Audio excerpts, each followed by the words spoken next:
Sejam muito bem-vindos ao Virada de Jogo Podcast. Meus amigos, estava com saudade de gravar. A gente demorou, teve o Super Mundial aí, as principais ligas, né, de férias, Brasileirão estava paralisado, mas encerrou. Já temos o primeiro campeão do mundo. Agora a FIFA quer reescrever a história, né? Então o Chelsea é considerado o primeiro campeão do mundo. Mas é isso, o Super Mundial finalizou, temos Brasileirão de volta, e para comentar disso tudo eu não poderia estar sozinho. Estão aqui comigo André. Fala, galera. E Lucas. Fala, rapaziada.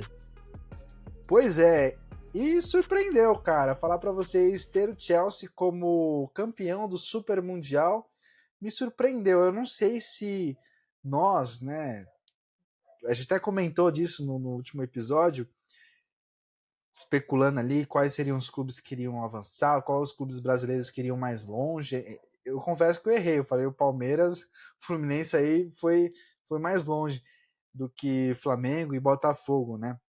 Me surpreendeu, inclusive, chegou nas semifinais aí. E o título, eu não sei se eu subestimei o Chelsea ou se eu superestimei o PSG. Falar para vocês, acho que essa é a dúvida que eu fiquei no final desse Super Mundial. E vocês?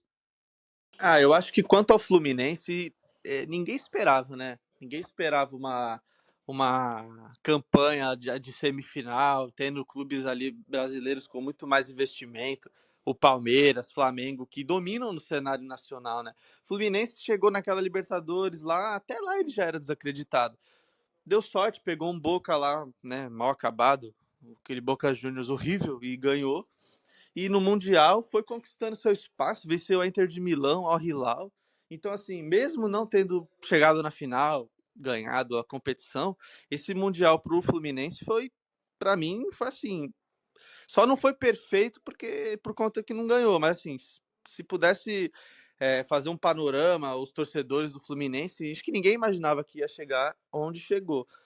E quanto à final, você falou sobre superestimar o PSG, eu acho que não. Eu acho que o PSG é campeão da Champions, enfiou 5 na Inter de Milão, que vinha bem até então, né? A Inter de Milão, naquele momento, um pouco antes da temporada acabar, vinha em 3 frentes. Podia ganhar uma tríplice coroa. Acabou que não ganhou nada, né? Ironia do destino, não ganhou nada. Mas assim, um 5-0, maior goleada em final de Champions, e vinha contra o campeão da terceira divisão, né, da Europa. Apenas o campeão da Conference. O Chelsea, que contrata mal, que a gente sabe que gosta de gastar, despejar dinheiro em jogadores que na maioria das vezes não valem aquilo que foi pago, né? Então eu acho que assim, o Chelsea chegou ali na final meio que como a vaca na árvore, em cima da árvore, né? Pô, eles olharam um pra cara do outro e falaram, pô, como é que a gente chegou aqui? Agora não temos nada a perder. Vamos estudar o jeito que os caras jogam e tentar anular. Deu muito certo. Você falou disso, né? De, cara, como o Chelsea conseguiu chegar lá. E eles conquistaram essa vaga para o Super Mundial por meio de uma final que também eles eram. Eles não eram os favoritos, né? Que foi contra o Manchester City em 2021 e saíram campeões, né? Então esse título vem já dessa trajetória de ele não somos os favoritos e conquistamos, né? Então o Chelsea ali alcança uma marca também, uma marca única para um clube europeu, que é ser campeão de tudo, né? Que peso tem isso para um clube europeu hoje em dia? Nem o Real Madrid tem isso. O Chelsea ele gosta disso, né? Acaba que se tornou uma marca do clube, né? Ser aquele time underdog, né? Foi Manchester City, foi agora o PSG, atual campeão da Champions. O PSG entrou nesse jogo grandão.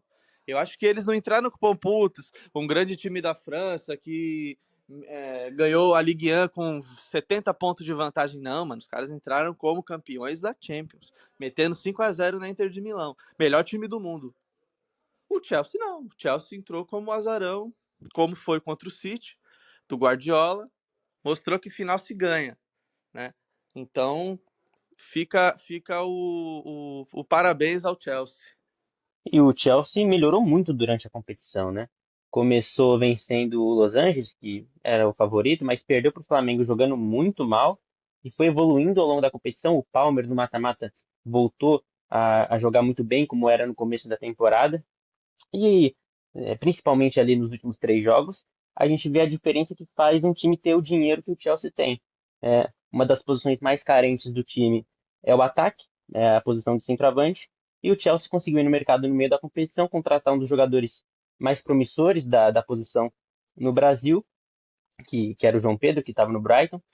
E o jogador, ao que parece, resolveu o problema do Chelsea, fez 3 gols em 2 jogos, sendo um deles na final, e ajudou muito o Chelsea a conquistar esse título. Então, acho que essa é a maior diferença que a gente pode ver entre os clubes europeus e o resto.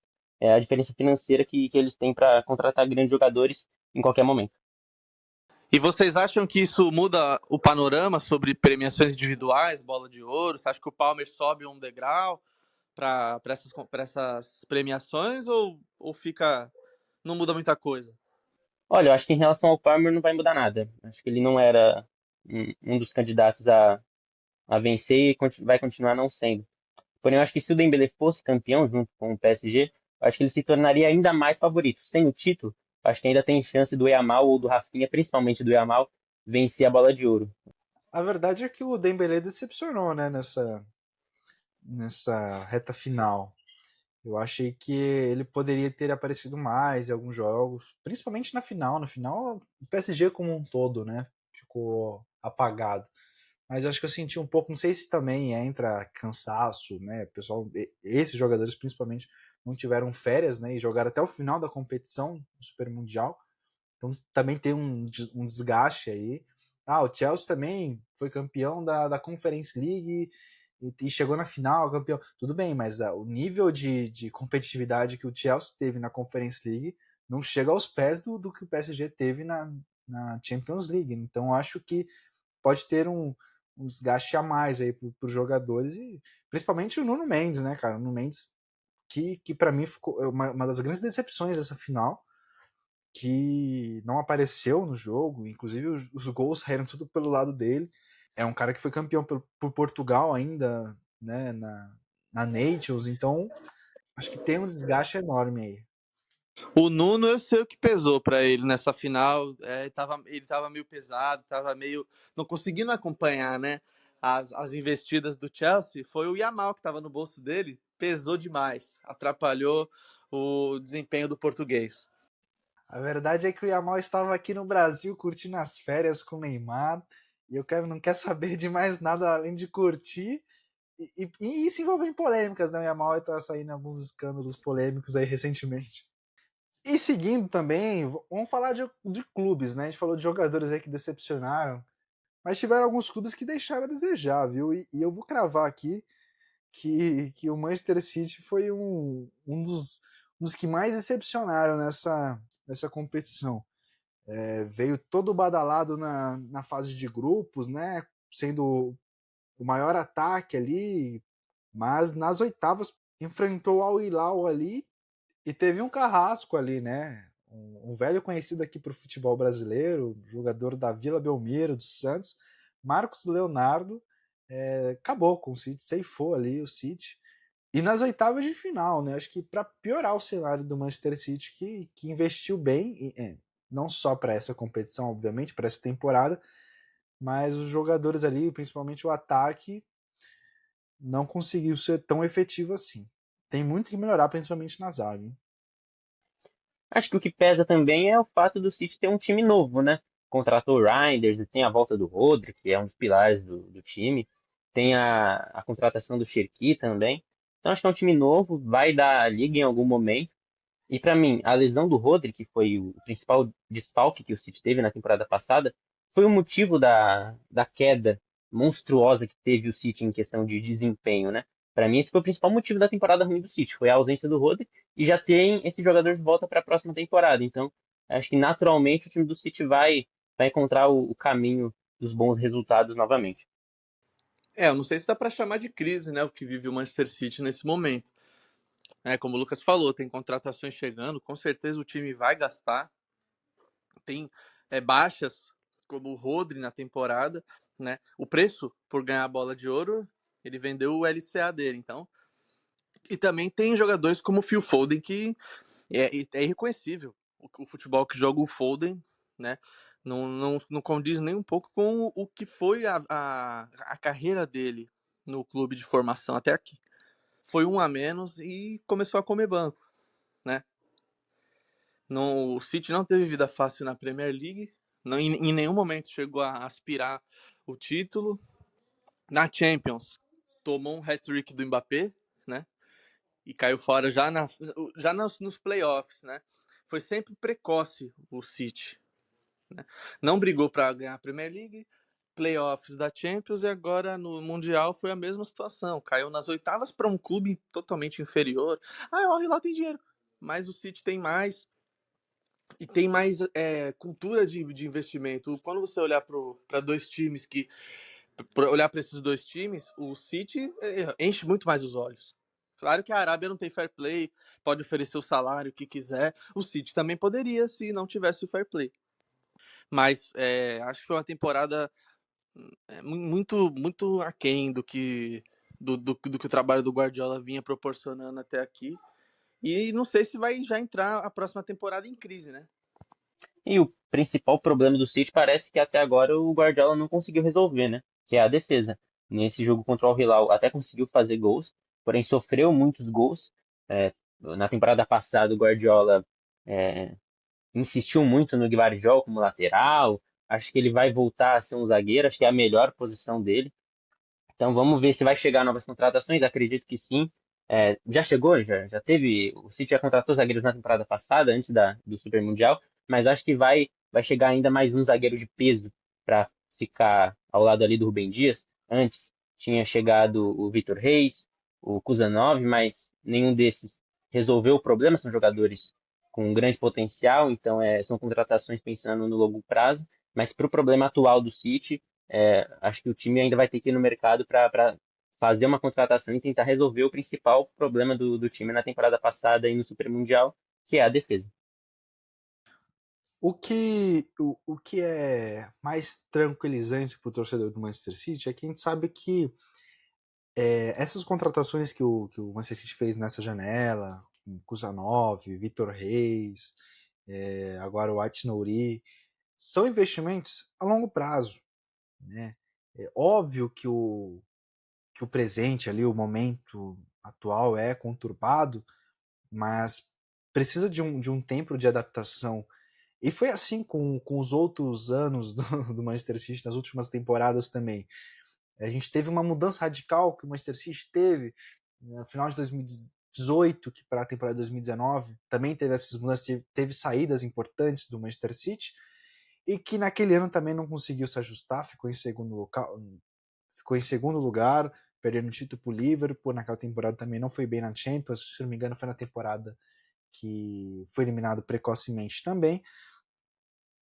E após isso, o Manchester City conseguiu se reconstruir, conseguiu montar um time competitivo e veio aí, né, a Champions, veio aí os 4 títulos da Premier League. Ou seja, todos os clubes, né, não só o Manchester City, mas nos clubes em geral, passam por um momento de reestruturação. E eu vejo essas contratações, principalmente por ser muitos jogadores novos, né? Jogadores aí de 18, 19, 20 e poucos anos. Até o Cherki, que chegou agora, todo badalado, o cara tem, acho que não tem nem 22 anos, tem 21 anos, né? Ou seja, é uma contratação que a gente sabe que é para longo prazo mesmo, né? Não são contratações aí para resolver o problema de já e precisamos de um título, não. Pode ser que daqui 2, 3 temporadas o time conquiste de novo uma tríplice coroa, né? Eu acho que esse é o investimento, o projeto do Manchester City, que é investir no futuro, é investir nessa molecada, que um dia os resultados vão voltar a chegar para os tubarões, pro lado azul de Manchester. Eu concordo. Eu acho que para esse momento não vem para já, para essa próxima temporada, já para empilhar título, para ganhar a Premier League com vantagem, como vinha sendo, né? Com os jogadores do outro ciclo, que está se encerrando, está acabando.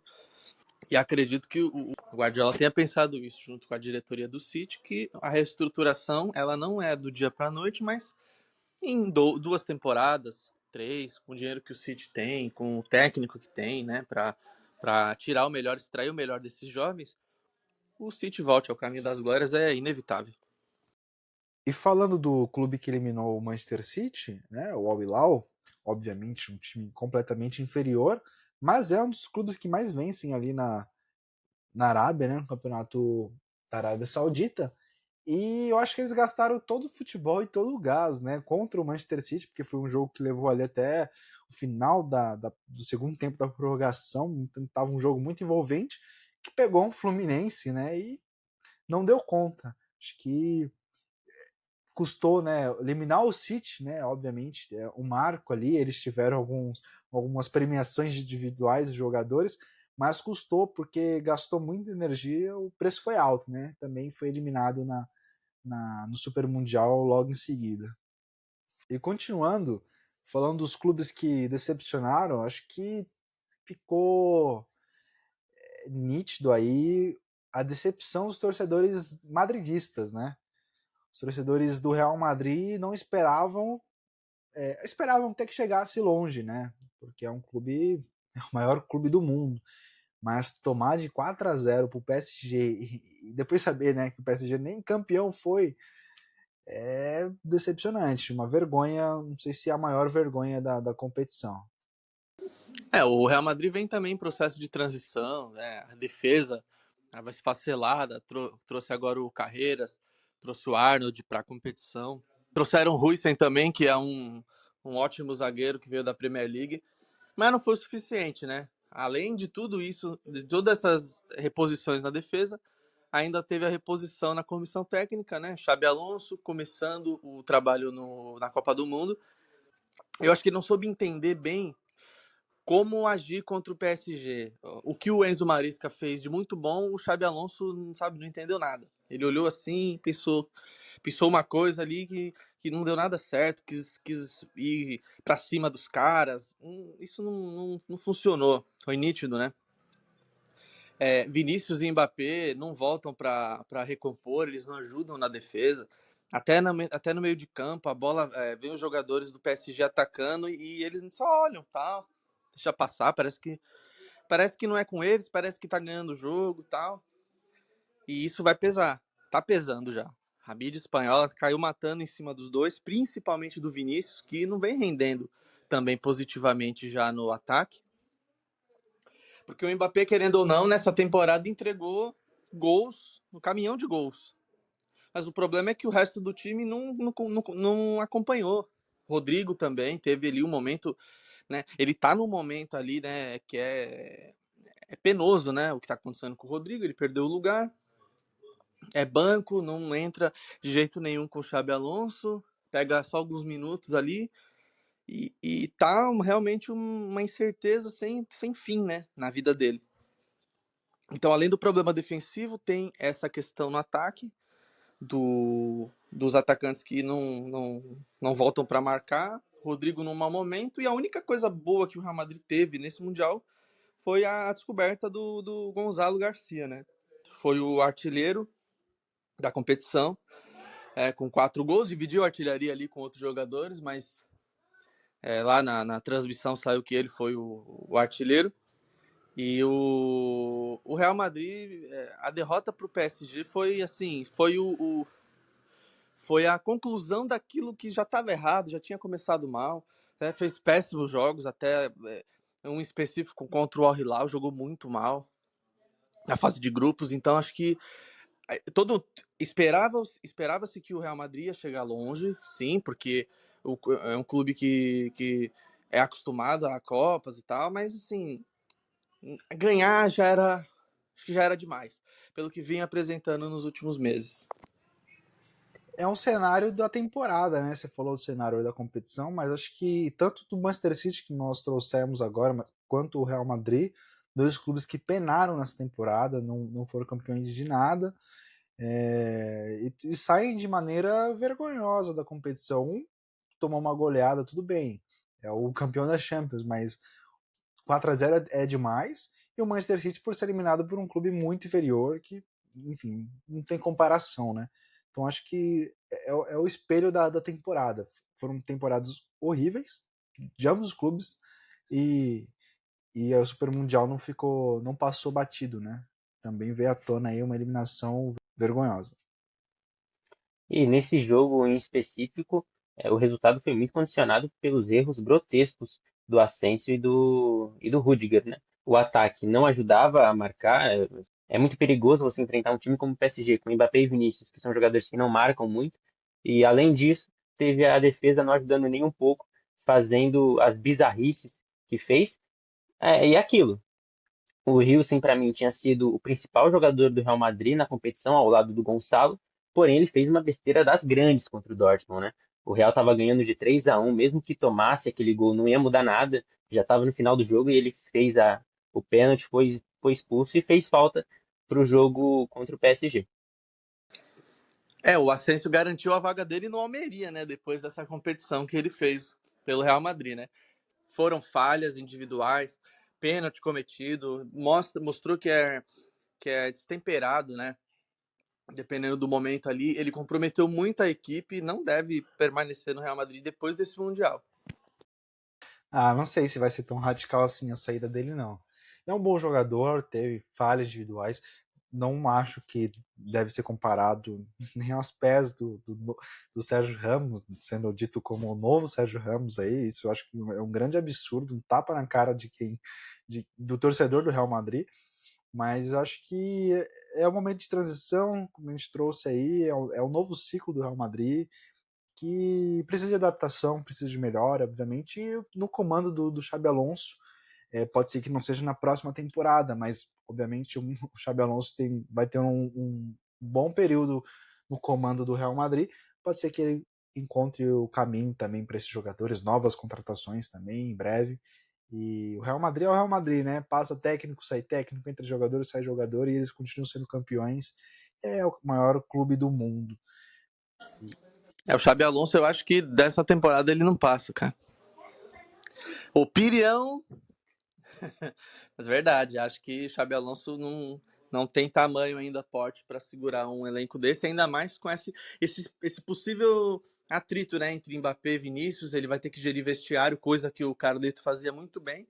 Não se sabe como o Xabi Alonso lida com essas situações, porque ele é um técnico muito novo, nunca treinou um time grande, nunca tinha treinado um time grande. E vamos ver se ele vai saber controlar os egos, né? Ego de Vinícius, que viu o Mbappé chegar, tomar conta dos gols do clube na temporada. O Mbappé não volta, o Vinícius olha pro Mbappé e fala: pô, se ele não volta, eu também não vou voltar. Eu que sou o 7, eu que sou não sei o quê. Então vai ter uma disputa de egos aí, muito provavelmente, nessa próxima temporada. E pode ser aí a ruína do Xabi Alonso no comando do Real. Realmente, o começo do trabalho do Xabi Alonso não é dos melhores. Eu não sei se ele vai dar certo, acho que é muito cedo para a gente falar. Realmente tem essa questão do vestiário, vamos ver como ele vai lidar com isso. Mas o que eu gostei do trabalho dele até aqui foi a forma como ele encontrou para encaixar o Arda Güler no time, né? Que já tinha terminado muito bem a temporada em La Liga e nesse Mundial foi muito bem jogando numa posição nova para ele, que é a de segundo volante. O principal objetivo do Xabi, evidentemente, com essa mudança, é tentar fazer com que o Arda Güler faça o que o Toni Kroos fazia. Vamos ver se ele vai conseguir ao longo dessa temporada, mas até agora, pelo Super Mundial, o Arda Güler foi muito bem nessa função como um organizador do time, né? Como um maestro do time do Real Madrid. Perdeu de 4-0, mas nenhuma culpa tem o Arda Güler nesse resultado. O campeonato dele foi excelente.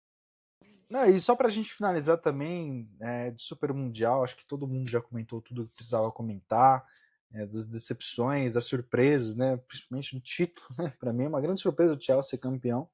Falar dos clubes brasileiros, né? A gente também já depois já entra no Brasileirão, o Brasileirão tá de volta. A gente falou bastante do Palmeiras, né?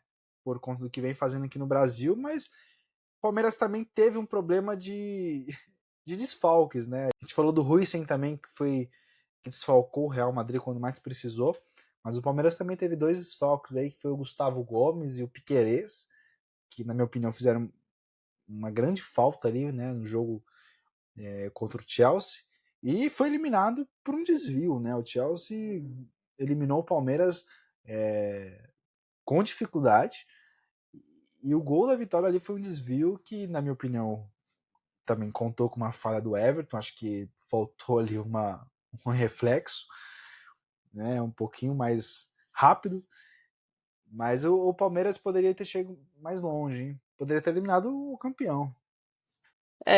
Apesar do resultado magro, eu não gostei da competição do Palmeiras no geral. Nesse jogo contra o Chelsea, eu achei o Chelsea muito, muito superior no segundo tempo. Acho que isso é claro. O Chelsea poderia muito bem ter aberto uns 3-0 no primeiro tempo. No segundo, o Palmeiras equilibrou o jogo, porém criou muito pouco e a defesa do Chelsea não é das melhores. O goleiro não é dos mais confiáveis, apesar da grande final que ele fez. Então, acho que, apesar do 2-1 e do segundo gol ter acontecido depois de uma falha grotesca do Everton, acho que foi uma partida muito ruim do Palmeiras, assim como foi uma partida muito ruim do Palmeiras contra o Inter Miami, contra o Porto.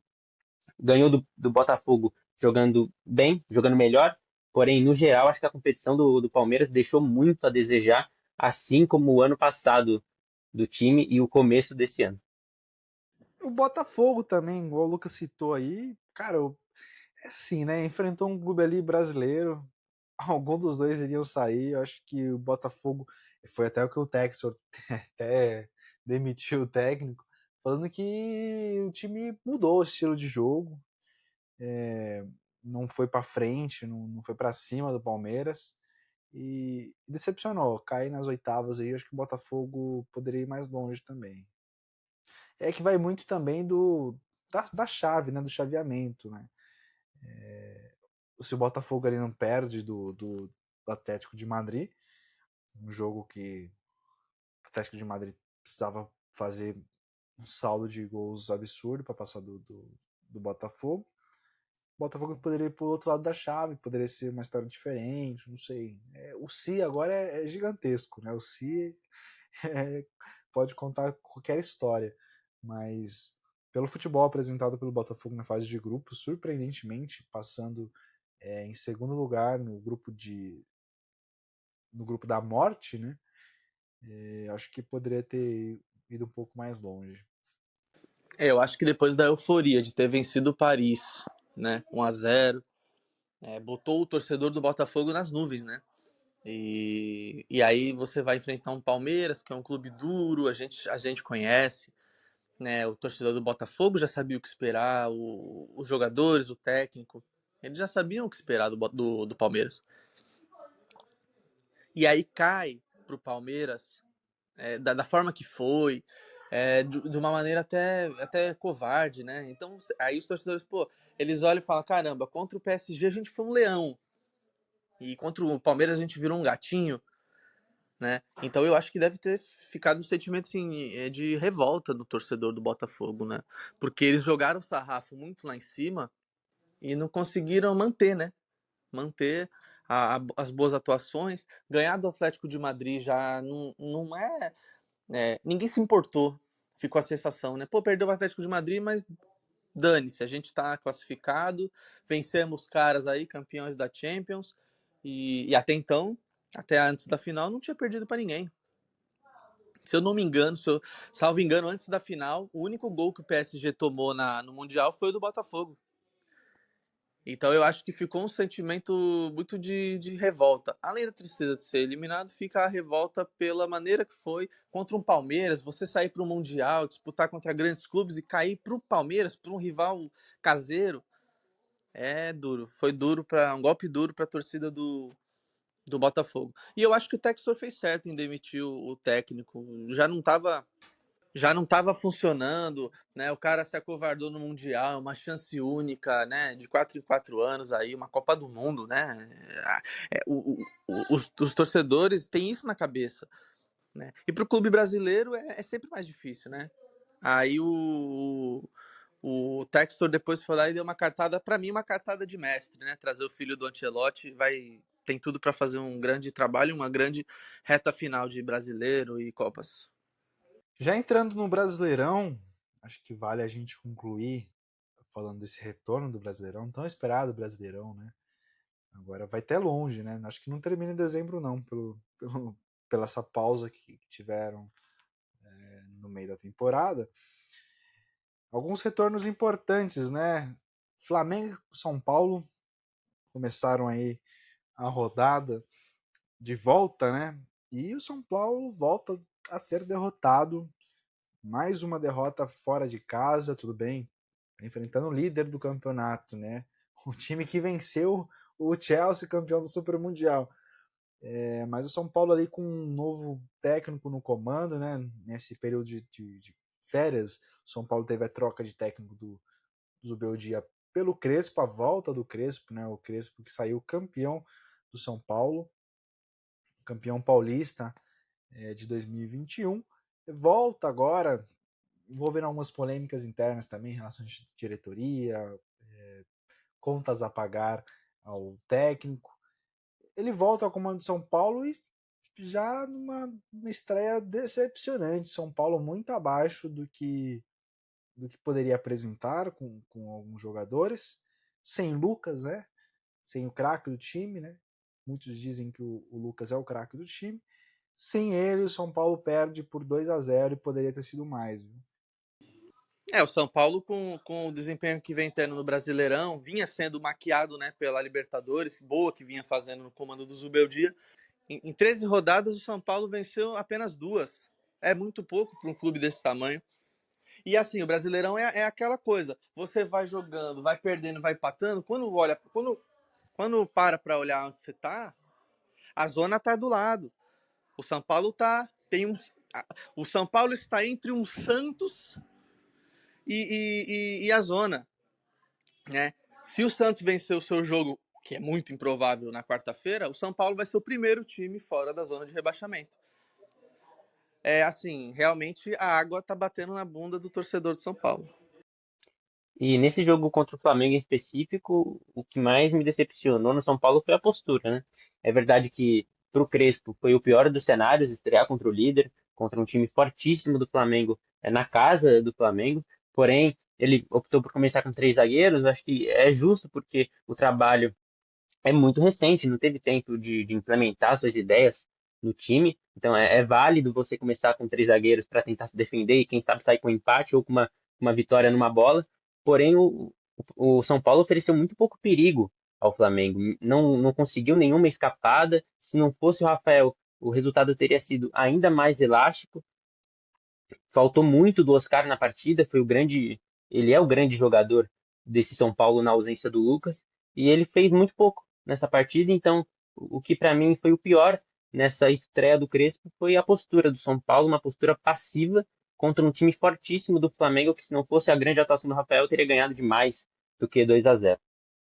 Não, uma postura totalmente covarde, né, do clube de São Paulo. Eu acho que o Crespo entrou naquela expectativa de vamos fechar a casinha aqui e segurar o Flamengo, o que deu certo por um bom período do jogo, né? Mas aí também entra a individualidade dos jogadores, um belo chute, um golaço do Luiz Araújo, que nem quis comemorar. Dessa vez, né? Porque a última vez ele comemorou até demais. E depois também um rebote, assim, já no final do jogo, toma um segundo gol, mas é isso que o Lucas falou, uma atitude covarde, na minha opinião, porque não ofereceu nenhum tipo de perigo para o Flamengo. Tudo bem, é o Flamengo, mas o São Paulo nem sequer tentou machucar o Flamengo nesse jogo. Em específico, nessa partida, eu acho que o São Paulo poderia ter, por exemplo, começado com o Ferreirinha no lugar ou do André Silva, ou de algum volante, o Marcos Antônio, que seja, que é um bom jogador. Acho que poderia ter começado com o Ferreirinha, que no contra-ataque você teria ali um jogador de velocidade para tentar agredir o Flamengo, mas nem isso o, o Crespo quis fazer. Então, acho que esse foi o principal problema, a falta de coragem para tentar se arriscar um pouquinho mais e arrancar um resultado melhor. E olhando o panorama dos 4 paulistas, 3 estão em crise, num mau momento financeiro e na tabela. O Corinthians e o São Paulo passaram quase pela mesma situação perante o Flamengo, né? Acabando de trazer um técnico, o Dorival ainda naquele jogo não tinha assumido, de fato, estava nos camarotes, e assistiu os seus futuros comandados tomarem uma sonora goleada de 4-0, né? E o São Paulo, no jogo de ontem, foi basicamente a mesma situação tirando o placar tão elástico, né? Então o momento não é nada bom para esses clubes. A verdade é que o São Paulo tem que abrir o olho, que a gente falou, o Campeonato Brasileiro é traiçoeiro e pode ser que não descarta a possibilidade de ser rebaixado, viu? Tem clubes piores, sim, tem. Como até o André estava falando em off com a gente, Fortaleza decepciona demais nessa temporada e agora tivemos a confirmação da demissão do Vojvoda no comando do Fortaleza. Inclusive, ele vai ser um dos candidatos aí para grandes clubes no brasileiro, viu? Mas o Fortaleza decepciona. Mas só para não abrir o olho, cara, pode ser que venha aí o seu primeiro rebaixamento da história, que mancharia demais a história e a marca do São Paulo. Perde o pedigree, né? Se cair, vai perder o pedigree, com certeza. Aí tem que tirar aquela faixa no estádio, né? Nunca fomos rebaixados, vai ter que mudar o canto. Vai ser complicado essa história do São Paulo. Hein? Vai ser que nem aquela faixa que tinha na Vila, né? Em segundo às vezes, na segunda jamais. Essa aí eu não sei nem onde foi parar. Mas ela chega para todos. O rebaixamento chega para todos. Inclusive o jogo, né, São Paulo e Flamengo é o jogo dos clubes brasileiros que nunca foram rebaixados. O Flamengo, obviamente, não vai ser rebaixado nesse ano, é líder isolado do campeonato, um candidato fortíssimo ao título aí, ao seu 9º título do Campeonato Brasileiro. Cara, eu não sei o que é pior, você entrando aí contra um Flamengo, que é líder isolado do campeonato, sabendo que pode tomar uma goleada, uma derrota na certa, ou você enfrentar um clube em ascensão no estado de São Paulo e tomar o gol no último minuto do jogo. Essa foi a vida do corintiano nesse último final de semana também. Com um clube também que sofre com muitos problemas internos ali. O Corinthians já tem um presidente ou ainda segue É sem é o presidente? Stabile ainda, né? Pois é, então. O Corinthians também com. Acho que é o clube com maior dívida no Campeonato Brasileiro. O podcast é sobre finanças ou futebol? A dívida passa de 2 bilhões e 400 milhões. É disparado o maior devedor do futebol brasileiro, o Corinthians. Pois é, e dentro de campo também deixa a desejar. Depay, Garro, jogadores que eram os craques do clube, não conseguem resolver o jogo dentro de casa contra o RB Bragantino. Se tem alguém que não é culpado por essa derrota do Corinthians é o Garro e o Depay. Claro, não resolveram o jogo, pelo que o Depay recebe, ele tem que fazer muito mais do que ele fez, porém ele não fez uma partida ruim. O Garro, muito menos, acho que fez uma boa partida até, criou chances. O Corinthians, aliás, teve chances de fazer mais do que um gol, porém, pela incompetência dos jogadores lá da frente, o time ficou só no 2-1. E o que mais entristece o corintiano nesse resultado é a forma como o Corinthians perdeu em relação ao pênalti marcado para o Bragantino. Para mim, aquele pênalti é inadmissível e não é o primeiro que aquele árbitro marca nesse Campeonato Brasileiro e olha que a gente está só na 13ª rodada. Então, além dos problemas relacionados à presidência do Corinthians, tem toda essa questão do Depay, se ele vai ficar ou não no clube. Dentro de campo, o principal problema do clube ainda não se resolveu, que é a defesa. Então, apesar da volta do Garro e da boa partida que ele fez, acho que o problema do Corinthians não está do meio para frente, está na defesa e vamos ver se o Dorival consegue resolver esse problema a tempo. O Dorival teve um mês aí, né, da Copa do Mundo para fortalecer o time, para programar, né, uma maneira de jogo para a sequência da temporada. E parece que não houve muita evolução, né?